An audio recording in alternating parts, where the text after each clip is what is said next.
No ar, programa Antena Ligada. Música, notícia, cultura e sindicalismo.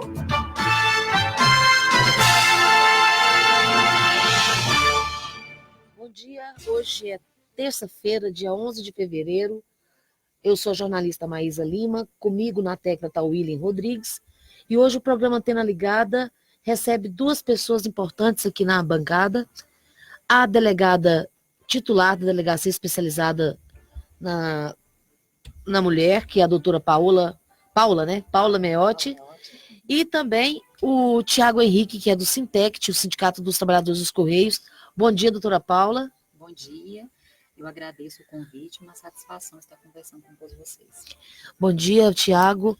Vocês estão na correria para tentar mobilizar a categoria? Como é que está isso? Bom dia, Maísa. Bom dia, Will. Realmente, nós estamos na correria aí, né? O governo tem feito muitos ataques aí às estatais, né? Principalmente aos Correios, né? Ele tem aí um certo ódio à nossa empresa. Então, tem ataques ao plano de saúde, ataques ao nosso acordo coletivo, e nós estamos na luta aí. Tá certo.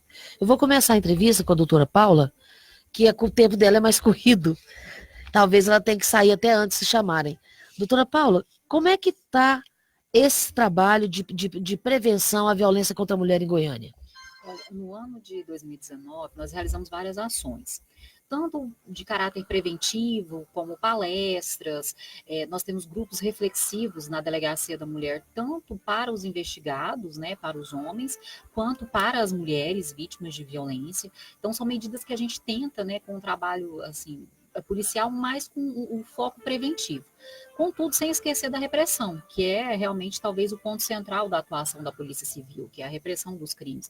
Então, nós realizamos, só a título exemplificativo, várias operações no ano de 2019, tanto no mês da mulher, nós efetuamos a prisão de 9 agressores dentro de 24 horas, e no final do ano nós fizemos uma operação estadual, né, com essa preocupação realmente. Porque eu também, além de titular da Primeira-Dama, sou coordenadora estadual das delegacias da mulher do estado de Goiás. Certo. Então, nós fizemos uma operação no estado todo, realmente de cumprimento de mandados de prisão. No total, nós efetuamos a prisão de 82 agressores de mulheres, e com isso a gente ataca também de maneira repressiva para que as pessoas tenham uma sensação que vai ter punição esse tipo de violência. Então é importante realmente essa participação e operações, né, em nível estadual, para que a gente possa reforçar realmente, dar à sociedade, dar a essa mulher a sensação de que se ela procurar a polícia, ela realmente vai estar amparada. E isso é muito importante porque a gente, apesar da qualificadora do feminicídio ser um pouco recente, mas a gente já consegue observar que as mulheres que efetivamente acabam morrendo, a esmagadora maioria delas são mulheres que não procuraram a polícia e não solicitaram medidas protetivas de urgência. Então a gente precisa encorajar essas mulheres para que elas compareçam na polícia.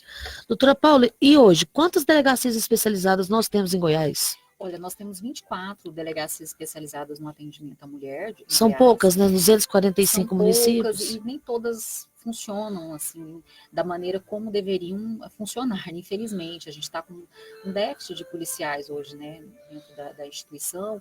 Então, muitos colegas, eles acabam acumulando várias outras delegacias. Está faltando concurso, então? Está faltando realmente a nomeação, concurso, né? Porque a gente está com muita dificuldade de efetivo. Isso no estado todo, em Goiânia, no interior. Então, infelizmente, nós temos vários colegas que acabam acumulando várias delegacias. E a gente sabe que isso deixa o trabalho um pouco aquém, né, do que a gente espera. Certo. Nos bastidores a gente estava comentando que ainda não saiu o balanço da Secretaria de Segurança Pública do número de homicídios, de feminicídios que aconteceram no estado em 2019. Isso. Mas, a grosso modo, pela sua avaliação, o seu trabalho dentro da delegacia, tem aumentado? Está estável? Tem diminuído a violência contra a mulher? Olha, a gente percebe até em alguns números, a gente percebe um certo aumento, em alguns outros a gente percebe uma certa diminuição. Mas o que a gente pode dizer também é que nós estamos vivendo um período que deve ser considerado também no momento que a gente faz análise das estatísticas. Por quê? Primeiro, em relação ao feminicídio em si, é uma qualificadora recente que foi inserida no Código Penal ao crime de homicídio. Então, foi em 2015. Vamos explicar para o ouvinte, para o internauta, o que é isso? Né? Porque antes, a morte contra a mulher não era considerada uma qualificadora. Essa qualificadora, ela muda a pena do crime de homicídio. Ele transforma em um crime de 6 a 20 anos, num crime de 12 a 30 anos, com a possibilidade. Então, nós tivemos um aumento de pena, assim, de grosso modo, só para as pessoas poderem entender. Então, a qualificadora, ela modifica essa margem que o juiz vai ter no momento de aplicação dessa pena. E isso, especificamente em relação ao feminicídio, ocorreu em 2015. Então, são dados novos. E a própria interpretação da qualificadora demanda um esforço intelectual dos profissionais do direito, vai demandar entendimentos jurisprudenciais. Então, a gente sabe que talvez vai ter algumas alterações ao passar dos anos, como a gente percebe que está tendo. Então, cada dia que passa, o profissional está mais preocupado em fazer a tipificação correta. Então, será que essa violência foi baseada no gênero? Foi porque uma situação, ao menosprezo da condição de mulher ou não? Porque se a gente for pensar no que seria esse menosprezo à condição de mulher, é complexo realmente a interpretação, tanto é que nós temos uma certa divergência dentro dos doutrinadores sobre quando a gente aplica isso ou não. Eu cito exemplo, por exemplo, o próprio Código Penal explica isso. O que seria esse menosprezo à condição de mulher? Uma das possibilidades seria a violência doméstica e familiar, que é o feminicídio mais clássico, que eu acho que poucos têm dúvida de quando é. É o ex-marido que não aceita a separação, acaba a vida da ex-mulher, o ex-namorado que não aceita o término, ou o companheiro que flagra às vezes a mulher em alguma situação que ele não concorda e ele acaba praticando o feminicídio. Então, essas seriam, digamos assim, os mais de menor dificuldade de interpretação. Certo. Agora, o menosprezo e a discriminação à condição de mulher, nós temos que analisar, por exemplo, a situação de uma prostituta que é morta em serviço. Para mim, me parece que é um menosprezo à condição de mulher profundo. Certo. Né? Que é a raiva do masculino em relação à liberdade sexual do feminino. Só que isso também não é totalmente pacífico. Então, por isso que eu estou falando que, na verdade, é uma qualificadora que demanda uma certa divergência. Não vai ser tão simples. Então, algumas situações vai ser considerada como feminicídio. Nós tivemos um caso no ano passado em Goiás que o delegado entendeu que era um feminicídio, a morte de uma prostituta que foi violentamente agredida e foi uma morte muito, muito brutal, muito violenta. Sim. Alguns colegas já entendem que não seria o caso, né? Então, ela é um pouco complexa. Por isso que eu estou falando que a gente não pode analisar os dados de maneira crua sem a gente entender essa complexidade, porque para alguns talvez não se aplicaria e para outros se aplicaria. Ainda tem um viés da subjetividade aí, né? Tem. Ela é considerada por alguns doutrinadores como uma qualificadora objetiva. Mas não há dúvida que, para a hora de você aplicar isso, é subjetivo, né? Um dos principais doutrinadores, Rogério Sanches, logo quando foi publicada essa qualificadora, ele falou assim, nossa, é uma qualificadora de cunho subjetivo. Mas depois sim entendeu que não, para poder realmente ter uma aplicação e acumular, às vezes, com outras qualificadoras de cunho objetivo também. Certo. Hoje a gente também está recebendo o Tiago Henrique. Aqui o Tiago veio trazer uma preocupação importante dos carteiros, né? Tem uma nova forma de atuação dos Correios que se chama Sistema de Distribuição Domiciliar Alternada. Isso está deixando a população irritada. Sim. Como é que é isso, Tiago? Isso no Correio é conhecido como DDA, né? O que o Correio faz? Hoje, cada carteiro tem o seu distrito, né? O local ali que ele vai fazer a entrega de correspondências. O Correio está dobrando o tamanho desse distrito do carteiro, né, e fazendo com que ele alterne o percurso. Então, um distrito ali que o carteiro já tem a maior dificuldade de estar entregando todo dia, ele vai dobrar de tamanho e o Correio vai querer que ele vá um dia na metade e no outro dia na outra metade. Ou seja, o serviço que o carteiro já fazia que era complicado, agora ele vai pegar ele todo dia acumulado. Parece que tem determinadas localidades que o carteiro passa só uma vez por semana ou 2 vezes por semana, está trazendo a correspondência das pessoas. Sim, esse sistema de DDA, se o carteiro ficar um dia sem fazer ele, já acabou a semana para o carteiro, né? Ele vai ficar todo o tempo atrasando a entrega de correspondência. Isso tem gerado muita reclamação da população, né? Que está esperando lá a encomenda, está esperando a fatura e chega atrasado. Você acha que isso faz parte do secreteamento dos Correios, para poder convencer a população de que é melhor privatizar? Sim, nós estamos vendo aí pelo governo federal, né, um empenho muito grande para estar privatizando o Correio. Já tem até calendário, né, não só o Correio, outras estatais também. O Correio é mais complexo, né, porque hoje nós possuímos um monopólio postal, né? Nós temos aí, só nós que podemos entregar as cartas, né? Bom lembrar que o monopólio postal não é de encomendas, essas caixas, Mercado Livre, isso aí você pode escolher a transportadora que você quer usar, porém, em determinados lugares, só o Correio que vai, né, por conta da dificuldade de chegar, né, por conta da logística que o Correio tem, né, por conta do preço. Muitas vezes você pega uma empresa aí, uma DHL, uma FedEx aí que faz a entrega de encomendas, ela pega uma encomenda para entregar, né, no Mercado Livre e posta nos Correios, porque em determinada localidade só a gente que consegue ir. Tá certo. Voltando a conversar com a doutora Paula. Doutora Paula, uma crítica que é comum quanto ao atendimento nas delegacias especializadas da mulher. Que muitas vezes a vítima acha que ela passa por uma segunda forma de violência nesse momento do atendimento. Que existe um preconceito com relação a ela quando ela vai fazer uma denúncia. Você acha que isso já mudou? O pessoal que atende nas delegacias especializadas já está mais apto a fazer esse atendimento? Sim, quem trabalha na delegacia da mulher, geralmente são policiais vocacionados a atuar na área. Além disso, existe uma capacitação, inclusive com a análise neurobiológica, para que a gente consiga entender o que acontece muitas vezes, até no cérebro dessa mulher, que causa quase como um vício psicológico a respeito daquele relacionamento abusivo. Então, a gente trabalha muitas questões com os nossos policiais, para que a gente possa fazer um treinamento de excelência. A capacitação, por exemplo, na primeira DEAN é uma capacitação continuada. Nós fazemos todos os semestres e de maneira continuada repisamos alguns casos, alguma situação, porque a gente prima realmente por um atendimento de excelência. Hoje, na recepção da primeira DEAN, durante o horário de expediente, o atendimento sempre conta com assistente social. Vai ter assistente social para atender essa mulher. Essa mulher, antes de registrar a ocorrência, ela vai passar pelo setor de psicologia, já como um protocolo estabelecido da primeira DEAN. Então, ela vai conversar com a psicóloga primeiro e depois ela vai passar para o atendimento policial em si, que é a investigação do crime.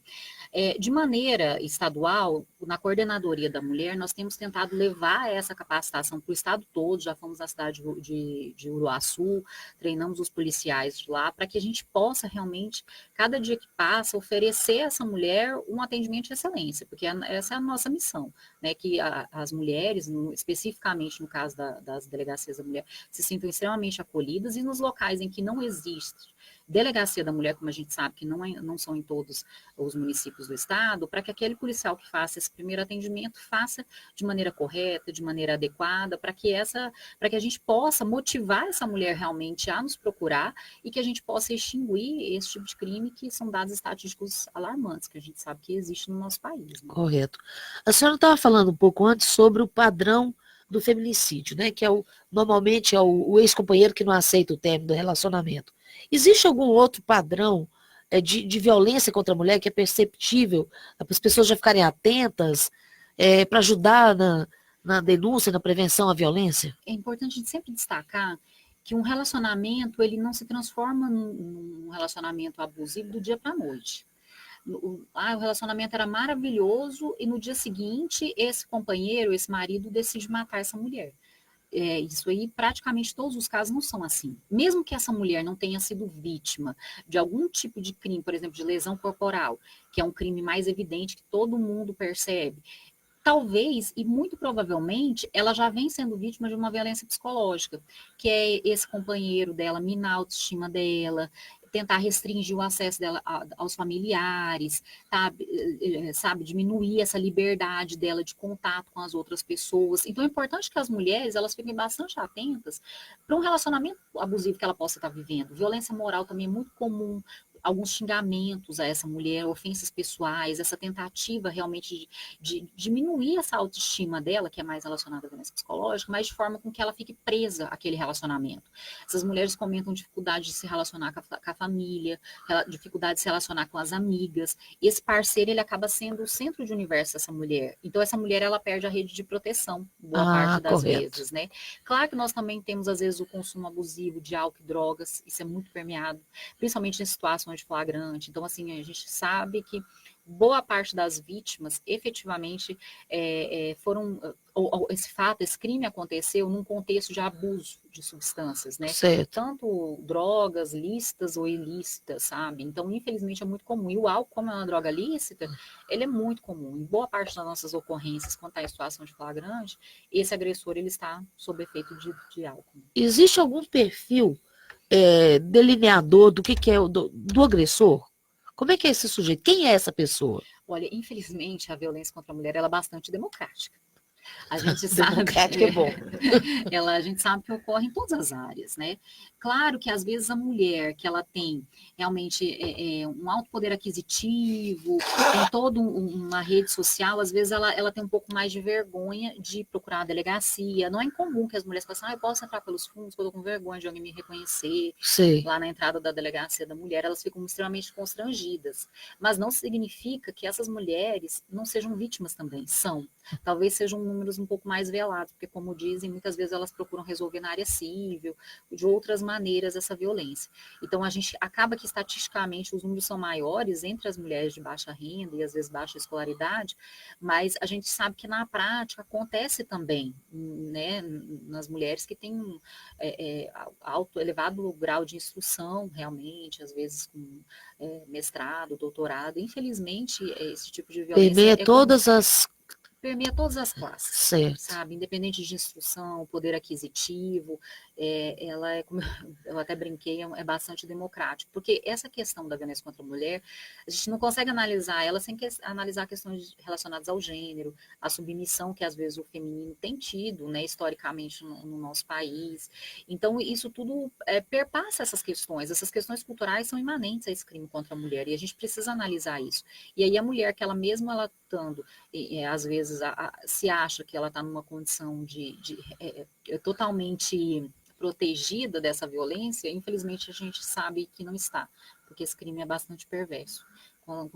Primeiro, por ser no âmbito doméstico, que é o lugar que a mulher deveria se sentir protegida, e segundo, por ser praticado por pessoas que ela tem, nutre afeto, e terceiro, porque abrange todas nós, porque nós estamos inseridos numa mesma sociedade. Tá certo.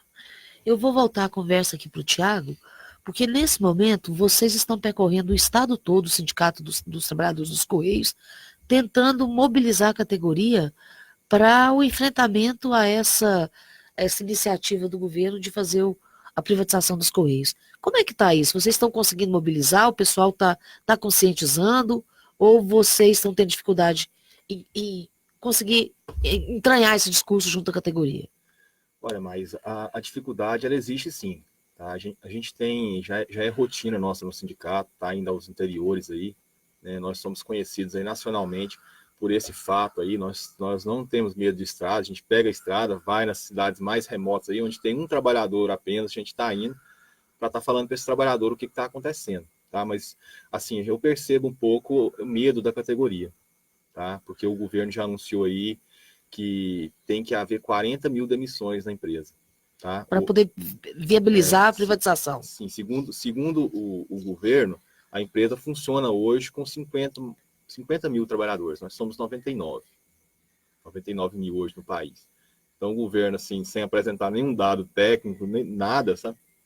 Falou que nós funcionamos hoje com 50 mil trabalhadores. Então a gente vê que realmente tem um medo do trabalhador.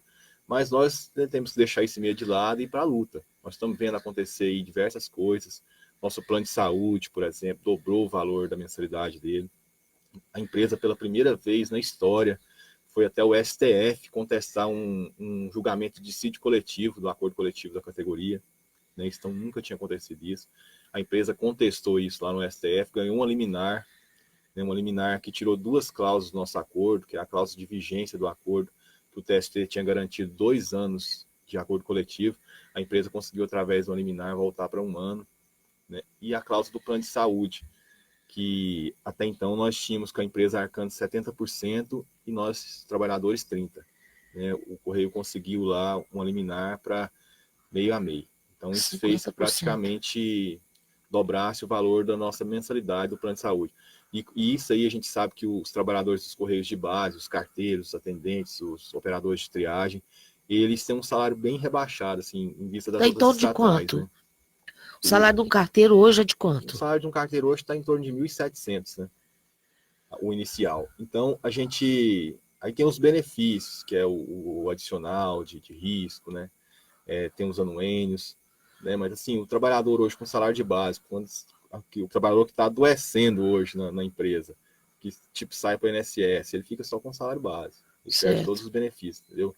Então, esse aumento da mensalidade do plano de saúde fez com que a categoria, uma boa parte da categoria abandonasse o plano de saúde. E isso é um plano do governo. Tá? Por quê? Porque os trabalhadores abandonando o plano de saúde, a empresa tem menos gasto. A empresa tendo menos gasto, fica mais fácil para ser vendida. Porque hoje uma empresa privada que porventura vier comprar o Correio, vai querer ela bem enxuta. Ele vai querer ela com poucos trabalhadores no plano de saúde, né, com trabalhadores ganhando menos, com trabalhadores com menos direitos, né, com acordo coletivo mais enxuto. Então a gente vê que isso aí tudo é um plano do governo. Já preparando a empresa para venda. Privatizar a empresa, entendeu? E a gente percebe também que o trabalhador está um pouco amedrontado com isso. Existia a ideia de criar-se um novo PDV, um plano de demissão voluntária. Isso está acontecendo dentro dos Correios ou não? Sim, já foram feitos 4 ou 5 planos de demissão, né? PDVs, PDIs, e a conversa dentro dos bastidores do Correio é fazer outro. Tá? Nós estamos vendo aí, com a reforma da Previdência, abriu-se a possibilidade de demissão do aposentado, né? Então, a empresa, a gente está vendo as estatais fazendo isso, e com certeza o Correio também vai adotar essa medida para estar enxugando, né? Os PDVs, que dessa vez a conversa é que vai abranger toda a categoria, né? Os anteriores eram só os carteiros e trabalhadores mais antigos de empresa e os aposentados, né? Então, agora a ideia é expandir mais, né? E aí vem esse DDA, né, que eu falei antes. Que é a distribuição domiciliar alternada. Esse DDA, Maísa, fez com que hoje a empresa diga que aqui no estado de Goiás está sobrando 248 carteiros. Né? Porque assim sobra mesmo. Se eu tenho um carteiro aqui nesse distrito, né, eu pego esse distrito e dobro ele, aí o outro carteiro que estava nesse aqui vai ficar sobrando. Né? Eu falo assim, na condição de cidadã. Antes você recebia um SEDEX de um dia para o outro. Hoje está 5 dias para chegar um SEDEX na sua casa, no centro de Goiânia. Isso já é sinal dessa mudança, de menos pessoas trabalhando nas entregas. Sim, isso é consequência dessa manobra do governo aí. Por quê? Se eu aumento o distrito, o carteiro vai ter mais dificuldade para chegar. Então, o Correio estava pagando muita indenização por atraso, né? O que o Correio fez? Estendeu o prazo de entrega agora. O SEDEX, que era o carro-chefe do Correio, que já tinha caso de ser postado um dia e chegar no outro, né? Hoje está com prazo de 5, tem lugares do país com 9 dias prazo de entrega. Então, quase que a gente tá para ir a pé. Olha a manobra do Correio. Então, para ele deixar de pagar indenizações, ele aumenta o prazo, né? Que aí ele diz que está entregando tudo dentro do prazo, né? Mas claro, com uma demora. Tudo isso aí para implantar o DDA, para sobrar trabalhadores, né? Como eu disse, 248 trabalhadores carteiros sobrando hoje no estado de Goiás. A ideia da empresa é direcionar esses carteiros para o interior. No interior tem muitos lugares que está faltando carteira, tem cidades que não tem carteira, né? Que o Correio manda lá 1 ou 2 vezes por semana para fazer entrega. A ideia é forçar esses trabalhadores a ir para o interior, né? Mudar com família e tudo para o interior, né? E quem não quiser, né? Aí vai cair naquela situação da demissão motivada. Entendi. Vai ser uma longa luta. Essa briga só está começando. É uma briga grande, só está começando. O governo tem 1 ano só de mandato aí, né? Nós ainda temos 3 anos pela frente, né? Eu fiquei muito satisfeito com a decisão do TST, mas infelizmente ela foi cassada, aquela decisão do vigência do acordo coletivo por 2 anos, porque nós teríamos mais tempo, né? Tempo hábil para lutar contra a privatização. Agora, esse ano, nós vamos ter que fazer as duas coisas, né? Ir para a guerra, olhando aqui o acordo coletivo de um lado e lutando contra a privatização do outro. Tá certo. Eu volto, então, a conversar com a doutora Paula, que é a titular da Delegacia da Mulher. Doutora Paula, em termos de políticas públicas, para coibir a violência contra a mulher. Goiás está bem servido ou está faltando? Olha, no ano passado, o governador Ronaldo Caiado ele lançou, né, o Pacto Estadual de Combate à Violência contra a Mulher, em que várias ações foram estabelecidas justamente para poder aplacar essas estatísticas negativas que nós temos tido. Uma delas, por exemplo, uma sala especializada dentro do próprio instituto, a criação de um aplicativo que essa mulher, a mulher segura, que a mulher ela pode baixar no celular e acionar uma viatura da Polícia Militar que seja mais próxima a ela. Então, e várias medidas, né, de capacitação, de grupos reflexivos no âmbito de todo o Estado, para que o governo possa atuar de maneira preventiva, mas também repressiva, né, visando diminuir esses dados. Então, assim, eu tenho visto que nos últimos anos a gente tem adotado, a própria sociedade, ela encampou muito, né, essa questão de combate à violência contra a mulher, e os governos também têm entrado, né, nessa briga. Eu imagino que daqui, sei lá, 10 anos, 15, 20 anos, a gente vai ter um avanço considerável na área. Infelizmente, eu falo muito tempo, mas é porque quando envolve essas questões Cultural, que né? tem fundo cultural, enquanto a gente não trabalhar muito, por exemplo, nas escolas, a Lei Maria da Penha, ela prevê isso mesmo, campanhas educativas no âmbito escolar, né, nas grades de ensino, na grade curricular de ensino. Então, se a gente não trabalhar isso nas escolas, às vezes com as nossas crianças, a gente sentar e debater essas questões, talvez a gente não avance tanto, porque a gente precisa realmente demover esse ranço cultural que nós temos, né, de submissão, de relacionamentos abusivos, que os relacionamentos eles têm que se pautar numa relação de eu domino, eu sou submissa e isso. E a gente já sabe que nós estamos num momento de evolução, enquanto sociedade, enquanto seres humanos, que a gente não pode mais aceitar esse tipo de relacionamento, isso não é mais aceitável, né? A gente já está procurando relacionamentos em que a gente é feliz, o hedonismo ele está em pauta na nossa sociedade, né? A gente procura ser feliz, não importa de que maneira eu esteja, o importante é que eu esteja feliz, sendo respeitada na minha essência, e é isso que a gente tem que buscar nos relacionamentos amorosos também, e eu vejo que a sociedade tem buscado. Mas para isso a gente tem que trabalhar com as crianças, né? Respeitar essa questão da figura feminina, porque a mulher ela tem direito de ter seu corpo preservado, ela tem direito de ter as suas opiniões, ela tem direito de decidir o momento que ela quer entrar, o momento que ela quer sair do relacionamento. Essa mulher ela tem direito de dispor do corpo dela, então parece óbvio, né? Mas infelizmente às vezes na nossa sociedade não é óbvio essas afirmações que eu acabei de fazer. Então a gente precisa trabalhar isso também com as nossas crianças. Então essas campanhas de prevenção, essas campanhas educativas são muito importantes para que a gente possa trabalhar o ser humano de maneira mais integral, para que a gente possa ter relacionamentos menos abusivos e muito mais harmoniosos, pautados, como eu disse, no afeto, no amor, nessa busca que todos nós temos pela felicidade, né? Porque eu acho que quando também você está bem emocionalmente, você procura pessoas que estejam bem emocionalmente. É importante que a gente perceba isso. Eu sempre falo, por isso que lá na DEAN a gente tem um setor de psicologia, a gente tem grupos reflexivos para as mulheres. Eu acho isso muito importante. A hora que você está bem, é muito mais fácil sair de um relacionamento abusivo, porque você pode até entrar, né? Você pode até entrar, mas você vai perceber. Você fala assim, nossa, esse homem ele tá tão dependente de mim, ele me liga o dia inteiro, ele quer saber onde eu tô, me seguindo meus passos. Então, a mulher, quando ela tá bem emocionalmente, ela vai ler como estranho. A mulher, quando ela está adoecida, ela vai falar, nossa, olha o tanto que ele me ama, ele me controla o dia inteiro, ele quer saber onde eu estou indo. Então, é importante que a gente trabalhe conosco mesmo. A nossa autoestima, que a gente procure, e às vezes se a gente não está conseguindo sozinho, profissionais especializados, né? A psicologia trabalha muito essa questão que às vezes alguns traumas de infância vão influenciar a gente para o resto da vida. Então, que a gente procure ajuda, porque na grande maioria das vezes a gente não consegue sair. Porque quando a gente está mais equilibrada, mais, digamos assim, emocionalmente equilibrada, é muito mais fácil a gente perceber um relacionamento abusivo, porque tem mulheres que não percebem. Tem mulheres que elas são agredidas e mesmo assim elas ainda não conseguem perceber, porque o relacionamento está tão abusivo, há tanto tempo, essa violência psicológica está tão instalada dentro do relacionamento que ela não está entendendo que o que ela está passando ela não precisa passar, que o que ela está passando não é culpa dela, sabe? Que ela pode sair, que não, isso não é um comportamento aceitável. Então a gente precisa trabalhar muito essa questão, eu sempre falo da autoestima, porque a autoestima talvez seja a nossa maior defesa, porque a hora que a gente começar num relacionamento abusivo, a gente fala, nossa, que estranho, né? Esse homem tá agindo, ou mesmo a mulher, porque a Lei Maria da Penha também sabe que tem relacionamentos homoafetivos. Esse meu companheiro, essa minha companheira, ela é meu namorado, tá agindo de maneira obsessiva comigo. Eu tô ficando meio preocupada. Então, quando você tá bem, você consegue perceber isso. Agora, quando a gente tá adoecida, a gente nem enxerga. Certo. Você falou da importância da Lei Maria da Penha, e nesse momento ela é realmente um instrumento importante de combate à violência contra a mulher. O que você acha, doutora Paula, de nesse momento está acontecendo várias iniciativas dentro do parlamento para tentar mudar a lei, a aplicação da lei? Como você vê isso? Pois é, eu acho a Lei Maria da Penha um instrumento fantástico, né? E nós tivemos aprimoramento dela ao longo dos anos, como, por exemplo, em 2018, nós tivemos a promulgação do crime 24A, que é o de crime de descumprimento de medida protetiva de urgência. Então, isso aí foi uma ferramenta maravilhosa para quem trabalha na área, porque agora esse autor ele vai ser investigado pelo crime inicial, né, muitas vezes que fez com que a mulher fosse na delegacia e solicitasse essa medida protetiva de urgência, e ele ainda vai responder pelo descumprimento.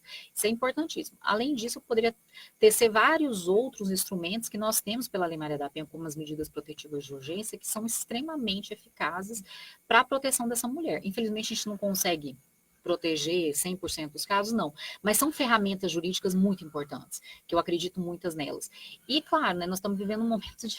A gente tem projetos bizarros, assim, tramitando no Congresso Nacional, e a gente espera que nós tenhamos elegido de maneira correta nossos representantes para que vários desses não sejam aprovados, né, nesse momento que a gente conta. Porque algumas alterações na lei do ano passado me pareciam salutares. Por exemplo, a previsão, é até importante a gente trazer isso para que as mulheres saibam, de que essa mulher que é vítima de violência, ela pode matricular ou transferir o filho para a unidade básica de ensino mais próxima da residência dela.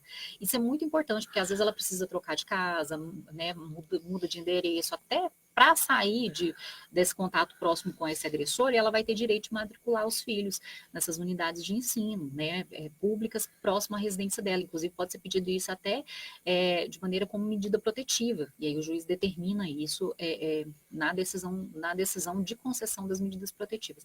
Então, a Lei Maria da Penha, ela prevê vários instrumentos, né, para que a gente possa proteger essa mulher. Essa mulher, ela pode ficar afastada, por exemplo, ter o contrato dela interrompido, segundo a decisão do STJ, por até 6 meses.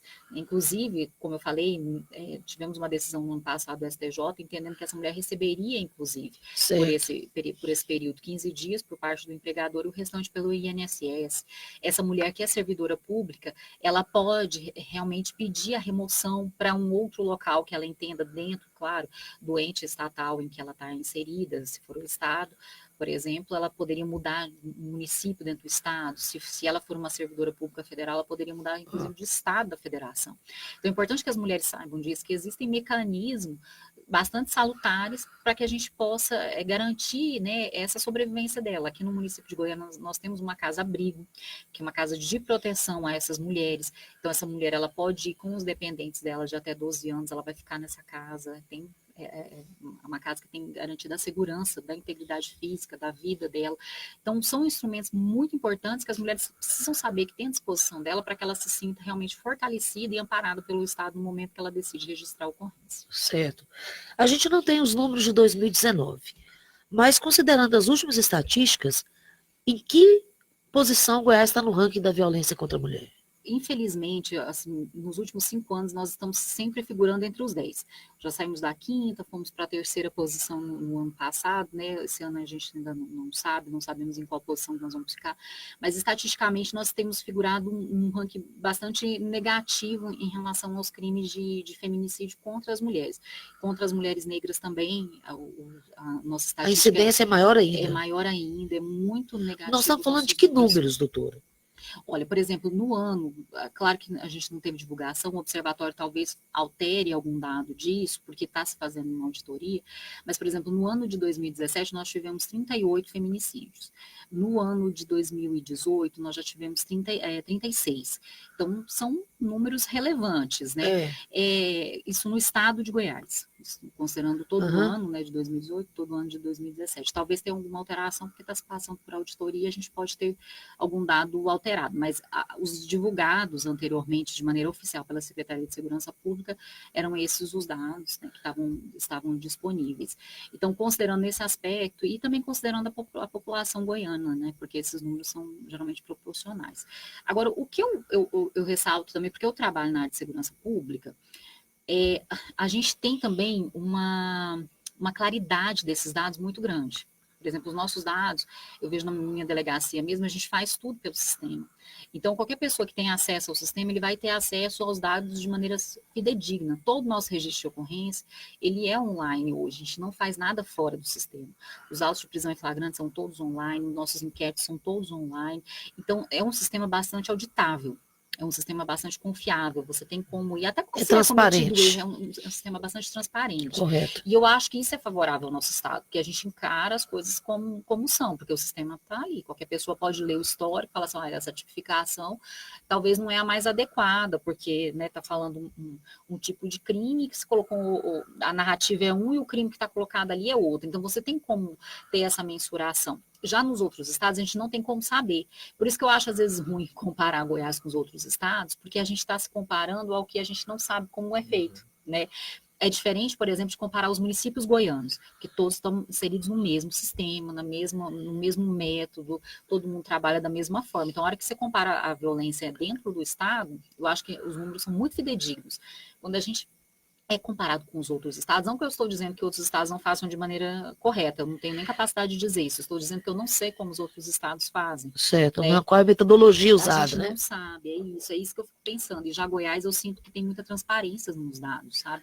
A gente não consegue, por exemplo, apagar do sistema uma ocorrência, eu não posso. Eu, como delegada, mesmo que eu tenha produzido RAI, eu não posso, eu vou maquiar aquilo lá, eu vou tirar do sistema. Eu não consigo fazer. Mesmo que eu quisesse de maneira maliciosa fazer isso, eu não consigo. Então, é importante que a população saiba que o nosso sistema, então, assim, em geral, é muito confiável, né? Para que a gente possa ter dados verdadeiros. Porque eu acho que é isso, a gente tem que trabalhar com a realidade. Porque a realidade vai trazer a possibilidade de a gente ter uma alteração, né? Certo, doutora Paula. E com relação à violência nos municípios goianos? Eu sei que varia de acordo com a quantidade de pessoas que residem no município, mas quais são os municípios que têm maior incidência de violência contra a mulher? Varia pelo número também, as regiões, e varia pela questão do tipo penal. Por exemplo, feminicídio, geralmente municípios que ocupam as estatísticas altas são municípios do entorno de Brasília. A gente já sabe que tem uma criminalidade violenta com números altos, isso aí é notório. Algumas regiões lá do sudoeste goiano, como Rio Verde, tem altas estatísticas, algumas vezes Jataí. Então, são municípios que têm números bastante, digamos assim, significativos no momento que a gente considera a violência contra a mulher, especificamente o feminicídio. Né? Claro que conforme o observatório for repassando o ano de 2019, a gente vai ter dados mais confiáveis. Aproveitando a deixa da violência contra a mulher, Tiago, existe um trabalho do sindicato, do Sinteste, no sentido de proteger a mulher que trabalha nos Correios do assédio moral, do assédio sexual? Existe algum dado nesse sentido dentro do sindicato? Sim, nós procuramos sempre defender a trabalhadora setista. Nós fazemos encontro de mulheres todo ano, né, conscientizando a mulher da importância dela na sociedade, né, conscientizando a mulher aí dela se defender da violência, como a delegada falou aqui, né, um assunto que nós tratamos com muita seriedade. Né. Nós temos várias denúncias de assédio moral, assédio sexual no Ministério Público. Né, envolvendo trabalhadores dos Correios. Nós temos gestores que foram afastados por conta disso. Tá? Então, nosso trabalho, apesar de ser um trabalho difícil, como a delegada falou, muitas vezes a mulher não quer seguir com a denúncia. Né? Já teve caso da trabalhadora ser convocada para falar no Ministério Público e ela, em cima da hora, falar que não queria ir mais, depois de uma conversa com a gestão da empresa. Entendeu? Então, a mulher, infelizmente, ela sofre muito com isso. Né, a pressão dela não fazer a denúncia. Ela é pressionada pela violência numa ponta e na outra também na hora de fazer a denúncia tem uma série de contratempos também. Tem. Essa trabalhadora que eu citei, não vou nem citar a cidade, já estava tudo combinado, nós já tínhamos pagado a passagem para ela vir aqui em Goiânia, no Ministério Público, para prestar o depoimento dela, né, dar o testemunho dela. Em cima da hora, depois de uma conversa com a gestão, ela mudou de ideia. Não ia mais dar seguimento à denúncia, né? Mas, assim, graças a Deus, tem várias outras trabalhadoras que foram adiante, né? E com isso nós conseguimos aí afastar alguns gestores dentro da empresa, né? Que assédio alguns outros trabalhadores que assediam as trabalhadoras dos Correios também, nós conseguimos afastar. Tá certo. Doutora Paula, isso é muito comum ainda, né?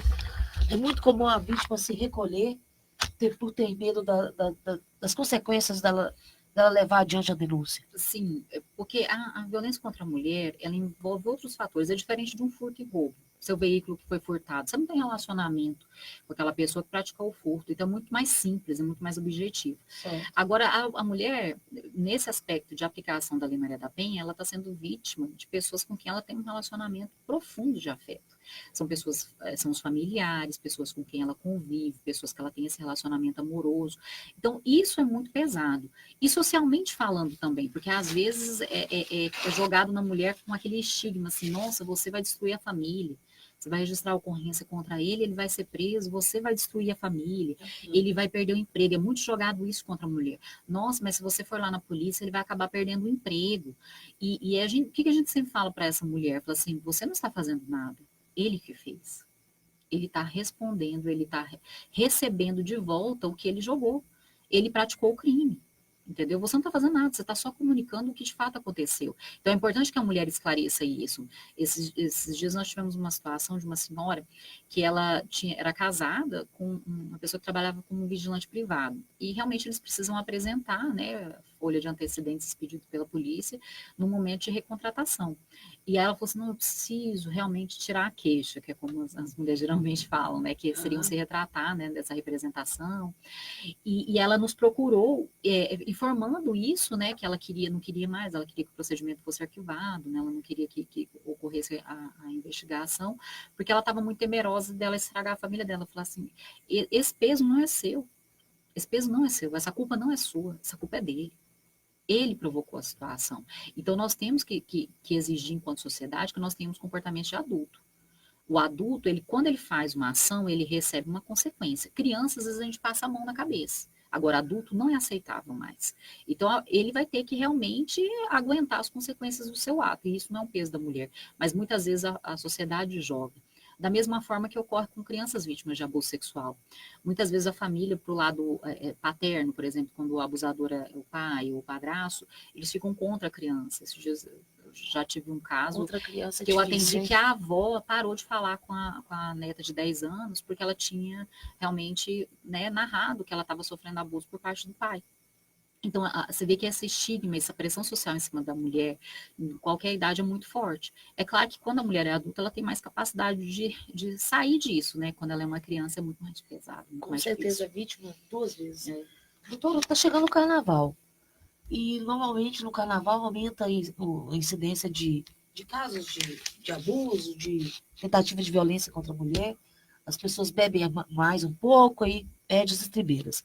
Existe já algum projeto, algum esquema já idealizado pela delegacia para tentar garantir a segurança das mulheres que forem brincar o carnaval esse ano aqui em Goiânia? Olha, a gente sempre faz orientação para essas mulheres, porque tem algumas condutas que durante algum tempo no nosso país eram consideradas como normais ou aceitáveis, como alguns atos libidinosos que de maneira muito reiterada era praticado contra a mulher, um toque nas nádegas, nos seios, durante o bloco, durante shows, como se isso não fosse relevante. Hoje nós tivemos uma alteração legislativa, hoje esse crime de importunação sexual tem a pena de 1 a 5 anos. Não é possível nem mesmo que o delegado, que vai fazer a lavratura do auto de prisão em flagrante, arbitre uma fiança nessa esfera policial. O juiz pode, mas né, na esfera policial não é possível. Então, assim, nós tivemos uma alteração legislativa. E caminhando com isso, nós precisamos também, e por isso que é a nossa preocupação da Delegacia da Mulher, sempre ressaltar essas mulheres para que elas não se submetam, que elas procurem qualquer agente de segurança, privado ou mesmo do Estado, e relatem aquela situação. Muitas vezes são em festas privadas, né, a polícia não vai, até porque seria, né, usar o dinheiro público, né, que é destinado à polícia, para tratar em questões privadas, que é a grande maioria dos casos no carnaval. Então, a polícia, né, estatal não vai estar presente. Mas, mesmo assim, geralmente, nós temos servidores vigilantes privados. Essa mulher tem que procurar, ela tem que procurar o coordenador da festa, ela tem que procurar a delegacia, ela pode procurar qualquer agente também, claro, né, estatal, um policial civil, um policial militar, um guarda civil metropolitano, e relatar esses fatos. Ela precisa, a gente tem que parar de aceitar esse tipo de comportamento, como eu falei, durante muitas décadas foi considerado aceitável, né? A mulher ia no show e de repente ela, nossa, passaram a mão nas minhas nádegas, como se não fosse gravíssimo isso. E a gente tem que realmente mudar essa cultura, de que isso é muito grave, que isso é um crime, que esse agressor pode ser preso. Porque muitas vezes esse crime de importunação as pessoas interpretam como se fosse muito aquela encoxada que ocorre dentro do ônibus. Também é. Mas durante festividades... Que é outra situação muito constrangedora, né? Muito, muito constrangedora. Qualquer ato libidinoso contra a mulher, ou contra o homem também, porque esse crime ele pode ser praticado contra o homem ou contra a mulher, mas é óbvio que ele é muito mais praticado contra mulheres, né? Sem a anuência dessa pessoa, é crime. É importante que as pessoas saibam. Eu não posso praticar ato libidinoso com ninguém sem que essa outra pessoa com quem eu esteja praticando concorde comigo. Entendeu? Senão você vai estar praticando um crime. Então é até fácil de se compreender isso, mas é importante a gente estar sempre ressaltando para que não se banalize. Outras coisas que acontecem às vezes no carnaval e a gente procura ressaltar, às vezes pela ingestão de drogas ou mesmo de álcool em excesso, essa mulher ela fica desacordada. E aí tem muitos homens que entendem que seria como se fosse um consentimento tácito dessa mulher em ter relação sexual. Não é. Na verdade, ele vai praticar um crime muito mais grave que o crime de estupro de vulnerável, que a pena é de 8 a 15 anos. Então, você não tem o direito de ter relação sexual ou de praticar ato libidinoso com pessoas que não estejam em capacidade de concordar com o ato. Da mesma forma, a pessoa que apresentar algum tipo de deficiência e não tiver o discernimento necessário para consentir nessa prática. Você não pode, você não tem o direito. Ao contrário, é considerado muito mais grave e tem que ser considerado mais grave, porque você está abusando de uma condição dessa pessoa, né? Então, isso tudo é crime e é importante a gente ressaltar, porque infelizmente no carnaval às vezes as pessoas acabam se excedendo realmente no comportamento, né? E principalmente nessas práticas de crimes relacionados à dignidade sexual. Pois é, em Goiânia até tem um bloco que a mulherada criou, chama Não é Não, Isso mesmo. que é para poder reforçar, né? Isso. É uma conduta respeitosa de todo mundo no carnaval, todo mundo brincar, mas respeitando todos os envolvidos. Exatamente. Doutora, o caminho para debelar a violência contra a mulher, ele é muito longo, né? Eu acredito, como eu falei, assim, eu tenho esperança, mas é 10, 15 anos, porque a gente tem que ter uma alteração cultural. E isso não é rápido, né? A gente precisa, às vezes, de mais de uma geração para criar essa Mas a gente está recrudescendo, a gente está tendo retrocesso nessa área no Estado. Eu tenho a sensação que na vida, até na nossa vida pessoal, nenhuma evolução é linear. Eu tenho a sensação que tudo é meio que em espiral. Você pode ver que é uma crença minha, observação empírica minha. Parece que a gente vai e às vezes entra numa espiral, retorna, tem um retrocesso e depois a gente continua evoluindo e vai indo. Então, eu acho que tudo tem essas questões, porque por que eu falo isso? Porque, por exemplo, nós temos muitos dados estatísticos, assim, de alguns levantamentos que foram feitos, especialmente no estado de São Paulo, em que vítimas de entre 14 e 18 anos eram bastante vítimas, meninas, né, nessa faixa etária, eram bastante vítimas de violência doméstica familiar por parte de seus namorados. Então, você vê que a nova geração também está sendo vítima. Então, nesse sentido, eu concordo com você. Meio que há um retrocesso, parece que as pessoas estão se relacionando mais cedo, mas também, ao mesmo tempo, com relacionamentos abusivos, né? Mas, por outro lado, a hora que a gente observa, se você conversar hoje com qualquer menina e mostrar alguns comerciais da década de 40, 50, elas vão falar assim, nossa, que comercial machista. Não só as meninas, os homens também. Certo. Eles vão falar assim, nossa, que comercial machista. Então, é inegável que nós tivemos um avanço em termos realmente de consciência a respeito do direito das mulheres, da exigência da integridade corporal das mulheres. Certas condutas a sociedade não acha mais tolerável, né? A sociedade já disse que não é aceitável isso. Mas como eu acredito, às vezes a gente volta em algumas coisas, mas a sensação que eu tenho é que a gente tem evoluído muito assim, com o passar dos anos no nosso país, e a tendência é que a gente evolua mais. Você falou da importância agora mesmo da educação nas escolas para coibir a violência contra a mulher, lá com a aluna ainda da criança. Como você encara essa nova campanha do governo de tentar barrar a violência contra a mulher, a gravidez na adolescência, só com sugerindo que as pessoas não pratiquem sexo? Isso vai dar certo? Pois é muito complicado você querer impor certo tipo de conduta íntima e privada das pessoas, né? Eu acho que é muito difícil você conseguir ter sucesso com esse tipo de, né, você almejando esse tipo de Ainda coisa. mais política pública, nós estamos falando de política pública, não, né, eu gente? acho difícil a gente conseguir ter sucesso, principalmente nesse período dos adolescentes, em que eles têm esse período de formação, né, que eles têm, que eles gostam muito de contradizer, né, o status quo, então a sociedade, o Estado. Então é muito difícil. É mais gostoso. Não, quem tem filho adolescente é unânime, todos comentam isso, né? Uhum. Que a hora que você fala, não, meu filho, você não vai para tal coisa, para tal lugar, é que ele fica interessado, mas o que deve ter lá que eu não posso ir? Eu tinha que fazer isso para ver. Então, eu não sei se talvez psicologicamente seja a melhor estratégia para a gente conseguir coibir isso. Porque as pessoas vão, ainda mais os rebeldes, né? Vão querer ir muito mais profundo nisso, que às vezes eles não teriam chamado tanta atenção. Então, eu acho que exige demandas muito mais profundas relacionadas à alma humana, né? A questões psicológicas, que só proibir, infelizmente, a gente não consegue atingir, né, esse resultado. Tá certo. Gente, nós estamos chegando ao fim de mais um programa Antena Ligada. Eu agradeço a presença da doutora Paula, do Tiago, e passo para vocês o microfone para vocês se despedirem do nosso internauta, do nosso ouvinte. Bom, primeiramente eu queria, né, agradecer o convite, para mim é uma satisfação a gente conversar sobre isso. E o recado que eu deixo, especialmente às mulheres, é que preservem sempre, tentem preservar a sua autoestima.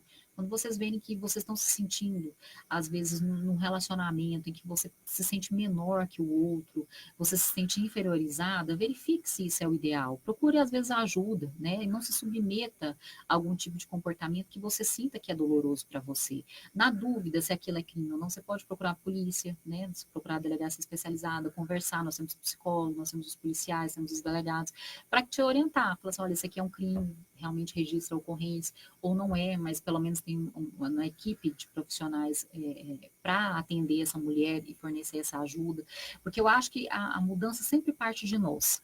O Estado, como a gente acabou de falar, ele joga algumas sementes para nos ajudar. Mas se a gente não realmente, dentro de nós, a gente não internalizar e querer mudar, nada nos muda. Porque a gente tem, eu acredito que o ser humano ele tem um sentimento dentro dele de liberdade muito grande. Então, você obrigar alguém a pensar de um jeito, a fazer de um jeito, é muito difícil, porque a pessoa sempre vai ter uma ânsia de liberdade dentro dela.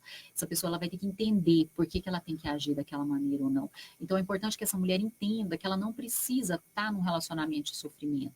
O relacionamento ele pode e deve ser bom, deve ser prazeroso, deve somar para ela. Graças a Deus nós estamos num momento em que as mulheres elas não precisam, né, se submeter a um tipo de relacionamento para ser vistas e bem aceitas na sociedade, pelo menos em regra, né? Mas a gente sabe que ainda existe algum resquício disso.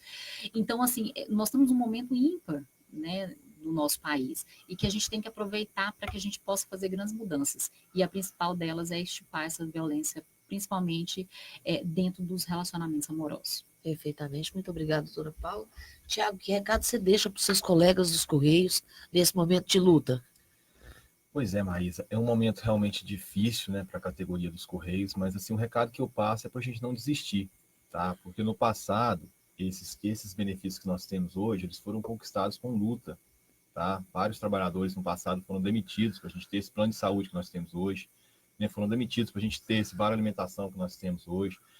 Alguns benefícios que a categoria tem não foi dado de mão beijada pela empresa. Nunca aconteceu isso em governo nenhum. Tá? Principalmente agora, nesse governo que a gente vê que é de privatizações, né? de retirada de direitos mesmo. Então, aí que vai ser mais difícil. Então, deixar para o trabalhador aí que vamos para a luta. Nós estamos aí com a possibilidade de uma paralisação por conta do plano de saúde no próximo dia 4 de março. Né? Com certeza nós vamos vir aqui na Rádio Trabalhador nos próximos dias para falar sobre isso. Né? Então, assim, pedir o trabalhador para unir.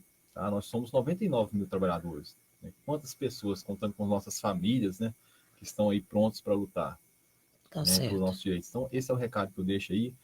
Já que hoje também falamos muito das mulheres, né, deixar um abraço para as mulheres recetistas, né, as carteiras lá, né, que é um trabalho muito difícil. Para a gente que é homem, é um trabalho muito difícil. Elas fazem isso com uma grandiosidade, né, com a beleza que elas sabem fazer. Tá? Mandar um abraço para ela e nós estamos à disposição aí, sempre que vocês precisarem. Tá certo. Muito obrigada. A gente agradece e termina mais uma Antena Ligada e voltamos amanhã às 10 horas da manhã. Bom dia.